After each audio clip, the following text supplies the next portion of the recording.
sahabat-sahabat saya atas kehadirannya dan kepedulian produk-produk hukum yang akan. Proses pemilu terutama pemilihan presiden dan wakil presiden saat ini sudah memasuki masa kampanye. Namun sejumlah advokat di Palembang, Sumatera Selatan masih melakukan uji materi terhadap PKPU nomor 23 tahun 2023 tentang pencalonan presiden dan wakil presiden.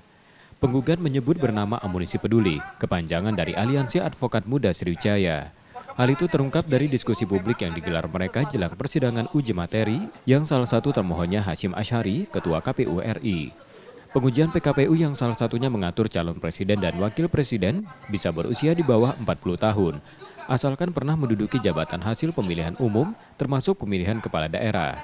Kan merubah, kenapa PKPU itu harusnya base dasarnya itu adalah undang-undang, bukan putusan MK. Boleh putusan MK, tapi putusan MK itu diundangkan dulu, barulah menjadi peraturan diadopsi menjadi PKPU 23. Ini kan langsung PKPU itu putusan MK langsung diadopsi, terbitlah PKPU.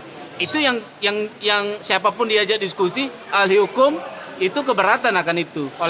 Tidak, alhamdulillah KPU daerah terutama KPU Sumatera Selatan tidak terpengaruh akan tahapan-tahapan yang sudah berlangsung ya. Walaupun memang masih banyak regulasi-regulasi yang berubah, tapi pada dasarnya KPU Sumatera Selatan tetap sesuai dengan on the track, sesuai dengan tahapan.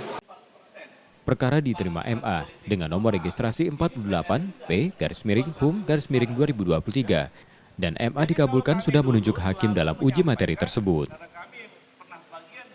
Tim Liputan Kompas TV, Palembang, Sumatera Selatan.